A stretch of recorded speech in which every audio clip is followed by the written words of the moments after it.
प्रभु का धन्यवाद हो कि आज फिर से एक और इतवार का दिन परमेश्वर ने हमारे जीवन में दिया है, उसके लिए प्रभु का धन्यवाद। इस महीने के आधा पार कर चुका है, अब हमारे सामने आधे से कम समय इस महीने में रह गया है और प्रभु के संग चलने के लिए हम कभी आलसी ना करें, उसके संग चलते जाएं। जितने भी विश्वासी भाई बहन हैं, जवान बच्चे हैं, मैं आप सबको उत्साह देना चाहता हूं कि अपने बाइबल को नियमित रूप से पढ़ें। आत्मिक जीवन में बढ़ोतरी कैसे प्राप्त कर सकते हैं, उस विषय में हम इन दिनों में अध्ययन कर रहे हैं, क्योंकि ये वर्ष जो है ये वृद्धि का वर्ष है, ईयर ऑफ इंक्रीज। परमेश्वर हमें सब बातों में वृद्धि दे, उन्नति दे, और सब में मिले और आत्मिक बातों में ना मिले तो वो अच्छी बात नहीं है। तो आत्मिक बातों में उन्नति, स्पिरिचुअल ग्रोथ, उसके लिए हमें सबसे पहले बाइबल का अध्ययन करना अनिवार्य है। हमारे बाइबल के साथ हम क्या व्यवहार करते हैं और कैसे व्यवहार करते हैं, उसके अनुसार होगा हमारी आत्मिक उन्नति। तो बाइबल के अनुसार जीवन बिताने के लिए भी हम कोशिश करें, बाइबल को पढ़ें, बाइबल का मनन करें, बाइबल के अनुसार चले, वो सब परमेश्वर हमारे बारे में चाहते हैं। और दूसरी बात है कि हम प्रार्थना करें। प्रार्थना मसीही जीवन का अभिन्न अंग है, उसको प्रार्थना में हमें बढ़ना है। और तीसरी बात हमने पिछले बार देखा है, वो है एक दूसरे के साथ संगति रखना। मसीही जीवन में संगति बहुत ज़रूरी है। एक दूसरे का सुख दुख में काम आना बहुत ज़रूरी है। परमेश्वर ने हमें सामाजिक प्राणी के रूप में बनाया है, राइट। इसलिए हमें एक दूसरे के संगत में रहने के लिए सीखना है। आज मैं उसके चौथी बात पर आया, फोर्थ पॉइंट। चौथी बात यह है कि आत्मिक जीवन का बढ़ोतरी के लिए आत्मा के द्वारा चलाए चलने वाला एक जीवन आपको और मुझे बिताना है।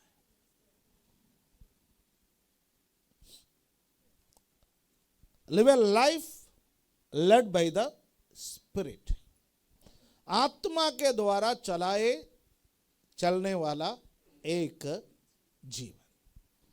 नया नियम के कलीसिया हमारे लिए जो सबसे बड़ा वरदान प्रभु ने दिया वो पवित्र आत्मा। प्रभु यीशु सबसे बड़ा वरदान है, द ग्रेटेस्ट गिफ्ट वो प्रभु यीशु है। पर प्रभु यीशु मसीह अपना इस पृथ्वी के सेवकाई पूरा करके स्वर्ग को चला गया। स्वर्ग को जाने से पहले उन्होंने कहा, मैंने पिता से तुम्हारे लिए एक सहायक को मांगा, वो सहायक तुम्हारे पास रहेगा, वो मेरे बारे में तुम्हें सब कुछ बताएगा, वो तुम्हें सत्य पर चलाएगा, वो सत्य की गवाही देगा, वो अपने आप से कुछ नहीं कहेगा, वो मेरे बारे में तुम्हें बोध दिलाएगा। और वो सहायक है पवित्र आत्मा। वो पवित्र आत्मा पेंतकोस्त के दिन 120 लोगों पर उतर आए और उस दिन के प्रचार से पतरस ने प्रचार की 11 लोगों के साथ खड़े होकर के। उस दिन का प्रचार में 3000 लोगों ने बपतिस्मा लिया, उद्धार पाया, कलीसिया के साथ मिल गए और उन लोगों से कलीसिया आरंभ हुई। और ये जो कलीसिया को वायदा किया गया है पवित्र आत्मा, वो वायदा आज भी बरकरार है। यदि कोई कलीसिया सिखाता है कि अन्य भाषा बोलना या पवित्र आत्मा आना या पवित्र आत्मा का जो वरदान है वो आरंभिक कलीसिया के लिए थे, इन दिनों का कलीसिया के लिए नहीं है, तो वो एक झूठी शिक्षा है। कलीसिया एक ही है, वो आरंभ से ही चलकर आ रहा है। वो कलीसिया प्रभु यीशु मसीह के मेघारोहण तक, रैप्चर, प्रभु यीशु बादलों पर आने का समय तक या कलीसिया उठा लिया जाने का समय तक यहीं पर रहेंगे। निश्चित रूप से वो कलीसिया में उतार चढ़ाव जरूर आया है। एक ऐसा पीरियड रहा, उस कलीसिया राजनीति में घुस गया है। कलीसिया जब राजनीति में घुसेंगे वो कलीसिया को नुकसान है। ये बात सब ध्यान रखे। कलीसिया जब राजनीति में घुसे, देश का औद्योगिक धर्म मसीह धर्म बन गए, राजा महाराजा मसीहत को मानने लगे, अधिकारी वर्ग मसीहत को मानने लगे और जबरदस्ती मसीहत को मानने के लिए लोगों को प्रेरित किया। अंदर से लोग मसीह नहीं बने, बाहर से वेशभूषा में लोग मसीह बने। बाद में सांसारिक अभिलाषाओं का लुत्फ उठाने लगे लोग, सांसारिक अभिलाषाओं में लोग रहे और मसीहत का ग्राफ नीचे को आए, आत्मिकता का ग्राफ नीचे को आए और पवित्र आत्मा का कार्य कलीसिया में लगभग समाप्त हो गए। पवित्र आत्मा, अन्य भाषा बोलने वाले नहीं रहे, आत्मा में कार्य करने वाला नहीं रहे। पर परमेश्वर का धन्यवाद हो कि परमेश्वर ने दोबारा इस अंतिम दिनों में पवित्र आत्मा में कार्य करने वाला उस कलीसिया का अभिषेक को वापस लेकर के आए हैं। और ये अभिषेक है कोई खास कलीसिया के लिए परमेश्वर ने नहीं दिया, ये अभिषेक सबके लिए है, सब प्रकार के कलीसिया के लिए है, सब डिनोमिनेशन के लिए है, सब व्यक्तियों के लिए है, सबके लिए परमेश्वर ने अंत के दिनों में ये अभिषेक दिया है। हालेलुया, आमीन। आरंभिक समय पर जो अभिषेक मिला, अंत का समय पर जो अभिषेक मिला, इस संसार के घटनाएं हमें बता रहे हैं कि हम अंत के दिनों में जीवन बिताने वाले लोग हैं। तुरही की आवाज कभी भी हमारे कानों में सुनाई दे सकते हैं। हालेलुया, कभी भी तुरही फूकी जाएगी और मुर्दे अविनाशी दशा में उठा लिया जाएंगे। हम जो जीवित हैं हम बदल जाएंगे और बादलों पर उठा लिए जाएंगे। कौन सी लोग बादलों पर उठा लिया जाएंगे?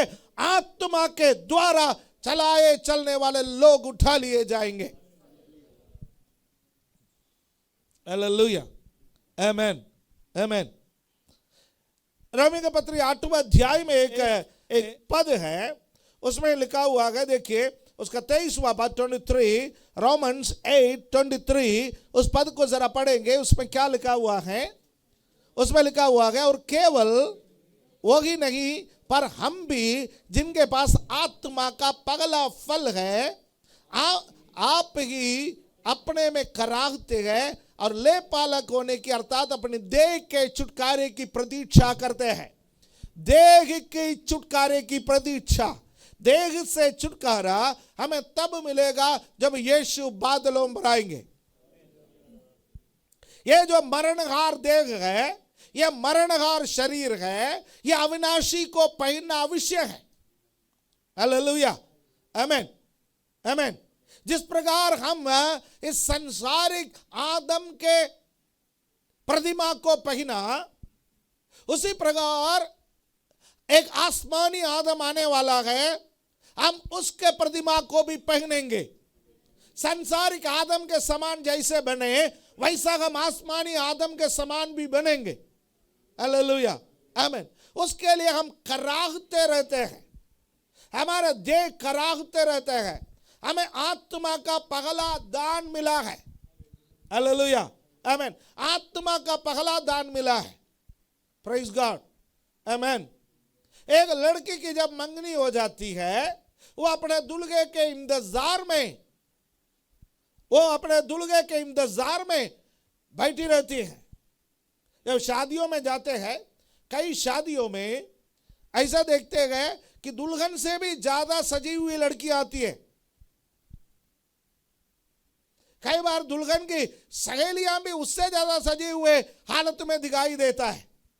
पर दुल्हा जो सजे हुए गए उसको लेने के लिए नहीं आता है, जिसके साथ मंगनी हुए गए उसको लेने के लिए आते हैं। Am I right? हो सकता है वो जो सहेलियां ज्यादा सुंदर होंगे, हालेलुया, हो सकता है कि सहेलियां ज्यादा मन भावने होंगे, पर दुल्हे के नजर और किसी सजी हुईयों पर नहीं है। और किसी को साथ लेने के लिए वो नहीं आता, जिसके साथ उसका मंगनी हुआ है उसको लेने के लिए आएंगे। प्यारो, इस संसार में हमसे ज्यादा पढ़े लिखे गए, इस संसार में हमसे ज्यादा हालेलुया ताकतवर लोग हैं, हमसे ज्यादा पैसे वाले लोग हैं, हमसे ज्यादा बुद्धिमान है, हमसे ज्यादा प्रतिष्ठा पाए हुए लोग हैं, पर याद रखिए उनको लेने के लिए यीशु नहीं आ रहा है। आत्मा का पहला दान पाए आपको और मुझे लेने के लिए यीशु आ रहे हैं। हालेलुया, आमीन। ये आत्मा का पहला दान को अपने अंदर बना के रखिए। इस एग्रीमेंट से बाहर मत जाइए, इस आत्मा से बाहर मत जाइए। हालेलुया। इस आत्मा का चलाया जाने वाला एक जीवन बिताने के लिए पवित्र आत्मा आज हमको आह्वान कर रहा है। Hallelujah, praise God. गलातियों का पत्री 5वां अध्याय उसका 16वां पद से लेकर के उसका 18वां पद तक पढ़ने का समय आत्मा के द्वारा चलाए जाने वाले एक जीवन के विषय में बात करते हैं। Galatians chapter 5 versus 16 to 18। रोमी में हम वापस आएंगे, मिलके पढ़े। पर मैं कहता हूं आत्मा के अनुसार चलो, तुम शरीर की लालसा किसी रीति से पूरी ना करोगे, क्योंकि शरीर आत्मा के विरोध में और आत्मा शरीर के विरोध में लालसा करता है, और ये एक दूसरे के विरोधी है, इसलिए कि जो तुम करना चाहते हो वह ना करने पाओ। और यदि तुम आत्मा के चलाए चलते हो तो व्यवस्था के अधीन ना रहो।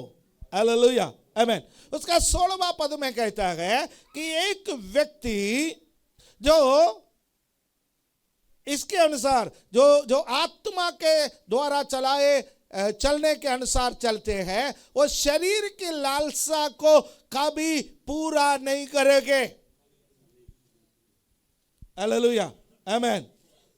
शरीर की लालसा, शरीर की अभिलाषा को पूरा नहीं करेंगे। ये शरीर और आत्मा दोनों विरोध में चलते हैं। हालेलुया, आमीन।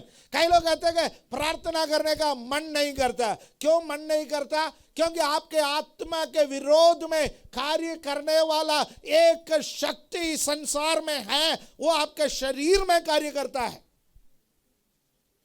बाइबल पढ़ने का मन नहीं करता, संगति में जाने का मन नहीं करता, कलीसिया में जाने का मन नहीं करता। क्यों मन नहीं करता है? उसका कारण है आपकी आत्मा के विरोध में कार्य करने वाले एक शक्ति का शरीर। शरीर आत्मा के विरोध में, आत्मा शरीर के विरोध में है। पर जो पवित्र आत्मा से चलाए चलने वाले लोग हैं, वो शारीरिक अभिलाषाओं के अनुसार, शरीर के लालसा के अनुसार नहीं चलेंगे। हालेलुया, आमीन। शरीर के बहुत सारे लालसाएं हैं। आमीन। जब गलातियों का पत्र 5वां अध्याय के 19वां पद से पढ़ने के समय शरीर की अभिलाषाओं के बारे में लिखा है।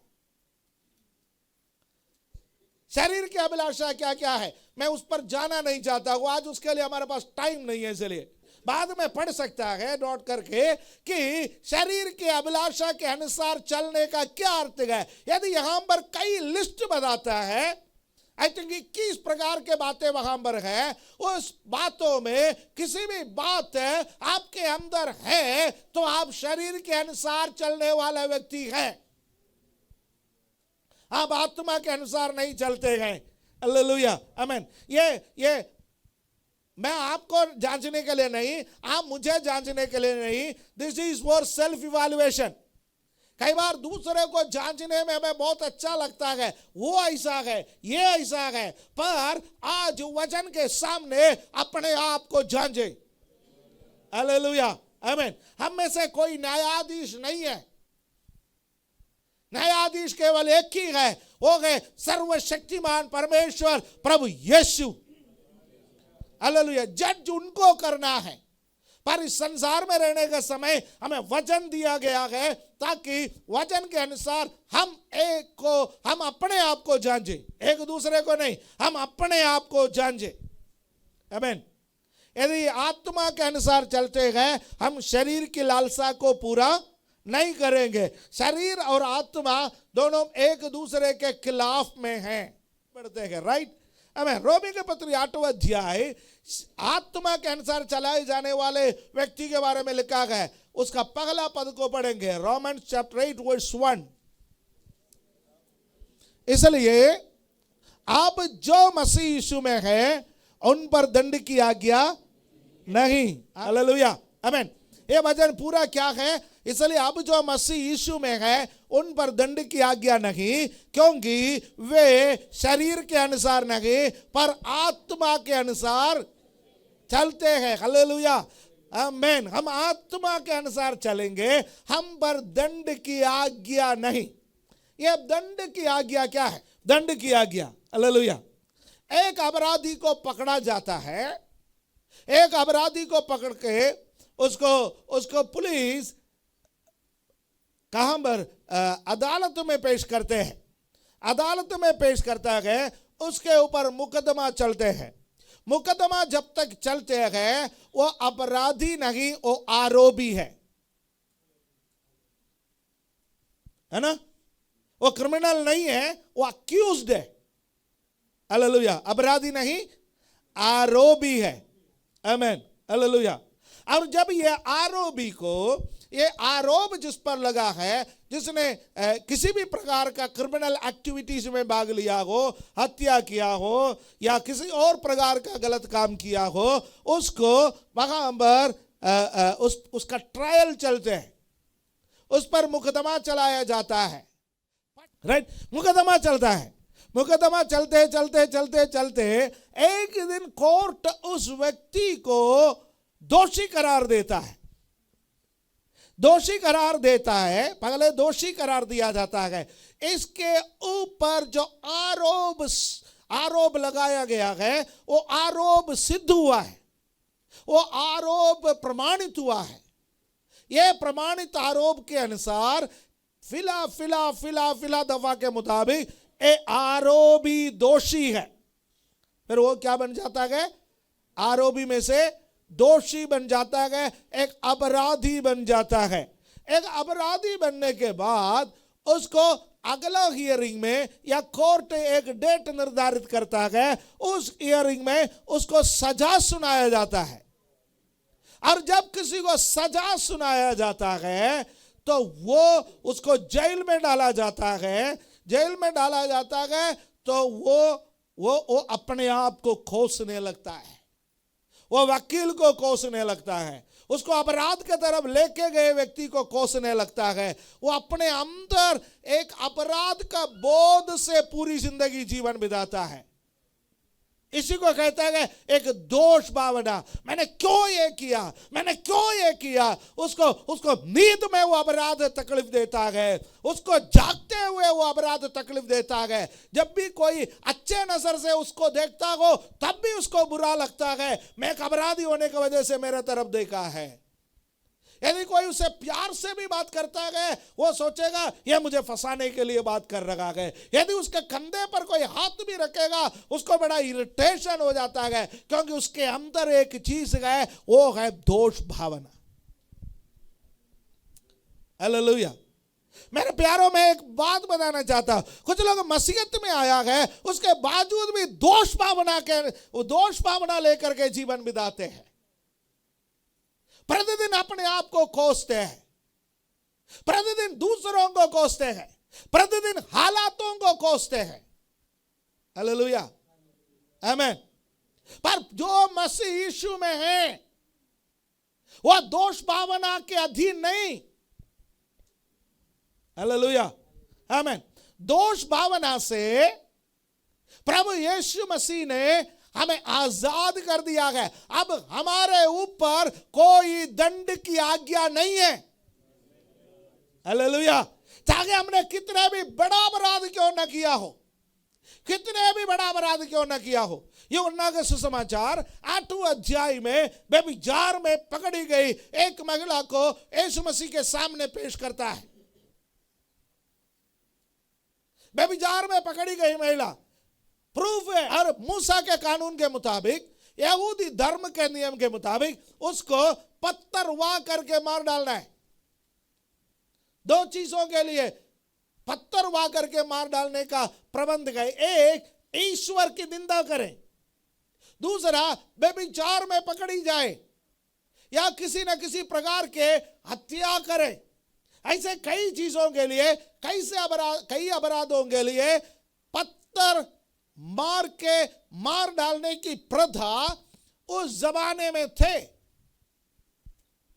और यह औरत को लेकर के आए, कहानी आपको मालूम है, यीशु मसीह के सामने लेकर के आके कहा कि हम इसके साथ क्या व्यवहार करें। यीशु मसीह ने कहा मूसा की व्यवस्था को तुम पूरा करो।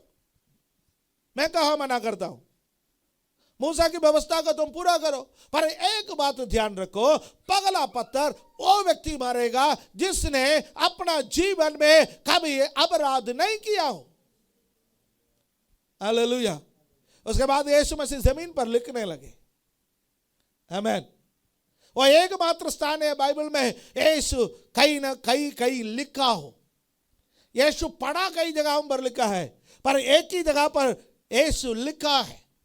यीशु वहां पर लिखा, और हम लोग अंदाजा लगाता है सबसे पहले खड़ा हुआ व्यक्ति का पाप का तारीख लिख रहा था। इतने दिन तूने किया, वो निकल गया। बड़े से लेकर के छोटे तक एक एक व्यक्ति वहीं से निकल गए। आकर यीशु और वो महिला यीशु मसीह की तरफ देख करके पूछ रही है अब मेरा क्या होगा। वो सोच रही है ये मुझे दंड देगा, ये मुझे पत्थर मारेगा, ये मुझे मृत्यु दंड देंगे। पर यीशु मसीह कह रहा है जा, मैंने तुम्हारा पाप को माफ कर लिया है, आगे पाप मत करना। हालेलुया। आगे पाप मत करना। यीशु वो एकमात्र व्यक्ति है, यीशु वो एकमात्र परमेश्वर है जो लोगों के पापों को क्षमा कर सकता है। इस संसार में कोई लोगों के पापों के लिए हालेलुया बलिदान होने के लिए आया है, वो यीशु आया है। हालेलुया, आमीन। यूहन्ना यीशु मसीह को देख करके कह रहा है देखो जगत का पाप को उठाने वाला परमेश्वर का मेमना। हालेलुया, आमीन। इजरायली जनता साल में एक बार प्रायश्चित के दिन परमेश्वर के आराधनालय में उपवास के साथ आते हैं। हालेलुया, आमीन। इजरायलियों को साल में एक ही बार उपवास करना था, यहां तो बार बार उपवास करना पड़ता है, फिर भी कुछ लोग नहीं करते हैं। अगला उपवास प्रार्थना में भाग लेने के लिए कोशिश कर लीजिए। हे जवानों, जब शरीर में ताकत है, थोड़ा भूख लगे तब भी उपवास में भाग लो, उपवास रख लो। हे भाइयों बहनों, उपवास रख लो। मसीह की जीवन का एक श्रेष्ठ हिस्सा है उपवास रखना। जब वो उपवास रखते हैं परमेश्वर के और नजदीक आते हैं। हालेलुया, आमीन। उपवास और प्रार्थना हमारे लिए बेहद महत्वपूर्ण है। पर इजरायली लोगों को साल में एक ही बार उपवास करना पड़ता था, वो था प्रायश्चित के दिन। प्रायश्चित के दिन उपवास में भाग लेने के लिए जब लोग आता है, वहां पर एक मेमने को बंधा हुआ मिलता है, और हर एक व्यक्ति जब वो मेमने को देख करके आता है, वो बोलता है इजराइलियों का पापों के लिए, यहूदियों का पापों के लिए, मेरे परिवार का पापों के लिए बलिदान होने के लिए एक मेमने को नियुक्त किया गया है। वो मेमना ये है। और यर्दन के किनारे में बपतिस्मा लेने के लिए लोग जब इकट्ठा हो गया, यीशु मसीह वहां पर आया। यीशु मसीह को देख करके यूहन्ना ने बोला देखो सारे जगत का पाप को उठाने वाला परमेश्वर का मेमना। हालेलुया। यहूदी लोगों के अंदर एक जिज्ञासा पैदा हो गया, ये कौन है ये व्यक्ति, कौन है ये व्यक्ति। ये खाली यहूदियों का पाप को उठाने के लिए नहीं आया, ये खाली कुछ गोत्र का पाप को उठाने के लिए नहीं आया, कुछ जाति वालों का पाप को उठाने के लिए नहीं आया, ये सारे जगत का पाप को उठाने के लिए आया है। हालेलुया। मुझे सुनने वाले प्यारे भाइयों बहनों, आप चाहे किसी भी धर्म का होगा, आप चाहे किसी जाति का होगा, आपका नाम कुछ होगा, आपका जाति का नाम कुछ होगा, पर याद रखिए यीशु किसी एक जाति के लिए नहीं आया, यीशु किसी एक धर्म के लिए नहीं आया, यीशु सारे मानव जाति के लिए बलिदान होने के लिए आया है। Hallelujah, praise the Lord. सारे जगत का पाप को उठाने वाला परमेश्वर का मेमना, हालेलुया, वो मेमना कह रहा है मैंने तुम्हारा पाप को उठा लिया है, जा आगे पाप मत करना, दोष भावना से जीवन नहीं बिताना, दोष भावना से जीवन नहीं बिताना। हालेलुया, परमेश्वर का वचन कहता है आओ हम आपस में वाद करें, तुम्हारा पाप खून जैसा लाल है तो भी हिम जैसा श्वेत बनेगा। हालेलुया, आज मुझे सुनने वाला कोई भाई बहन पाप का बोझ से दब रहा होगा तो आज यीशु मसीह के पास आ जाओ। आज प्रार्थना के समय यीशु के सामने अपना हृदय को खोल करके रखो और कहो यीशु मैं तुझ पर विश्वास करने के लिए तैयार हो, यीशु आपके पापों को क्षमा करेंगे। हालेलुया, यीशु आपके पापों को ढांपेंगे नहीं, यीशु का लहू पापों को ढांपने के लिए नहीं है। हालेलुया, मेमने का लहू, मेढ़ों का लहू, बछड़ों का लहू पुराना नियम में पापों को ढांपते थे, पर उस यीशु मसीह का लहू पापों को धोता है। हालेलुया, यीशु का लहू पापों को धोता है, मानो ऐसा पवित्र करता है जैसा हमने कभी पाप नहीं किया हो। हालेलुया, आमीन।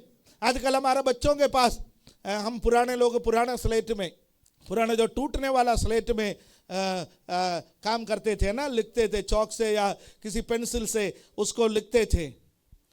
हालेलुया, हमें से कई लोग बड़े बुद्धिमान है, नया स्लेट खरीद करके आया, उसके किनारे को तोड़ करके छेद भी डाला कि उंगली डाल करके ले जा सके। कितने स्लेटों को हमने तोड़ दिया होगा, है? हालेलुया, लेकिन आजकल हमारे बच्चों के पास मैजिकल स्लेट है, उसमें लिखो, उसमें लिखने के बाद एक बटन प्रेस करो, वो अपने आप साफ हो जाता है, मानो उसमें कभी किसी ने लिखा ही नहीं। हालेलुया, ओ हालेलुया, मैजिकल स्लेट वाले बच्चों, आजकल पुराना स्लेट के बारे में उदाहरण बोलेगा तो बच्चों का समझ में नहीं आएगा। मैजिकल स्लेट, आपने चाहे उसमें कितना भी चित्र बनाया क्यों ना हो, आपने उसमें कितना भी लिखा क्यों ना हो, पर एक बटन दबाते गए सब साफ हो जाता है। उसी प्रकार आपके सारे पाप यीशु मसीह के लहू से धुल जाता है। जिस दिन आप कालवरी के क्रूस के पास आकर के बोलता है प्रभु मैं एक पापी व्यक्ति हूं, मेरे पाप से मुझे क्षमा कर दे, यही लिखा है उसका पुत्र प्रभु यीशु का लहू हमारे सारे पापों से धोकर हमें शुद्ध करता है। आप धन्यवाद के साथ ओ प्रभु का पैर छूते हुए जब आप आगे को बढ़ते गए, पीछे से एक आवाज आता है, उस आवाज पर ज्यादा कान दो, वो कहता है आगे पाप मत करना, आगे पाप मत करना। हालेलुया, एक व्यक्ति को प्रभु ने बोला आगे तुम्हारे जिंदगी इससे बुरा ना होने के लिए आगे पाप मत करना। इसलिए मेरे प्यारो, आत्मा के अनुसार चलने के लिए प्रभु ने हमें बुलाया है। हालेलुया, आमेन, आमेन। आत्मा के अनुसार चलाने का उसका पहला पार्ट को मैं यहाँ पर समाप्त करता हूँ। पूरा कहने के लिए आज समय नहीं है, यदि प्रभु मौका देंगे तो अगले इतवार के दिन हम इसका बाकी मनन करेंगे।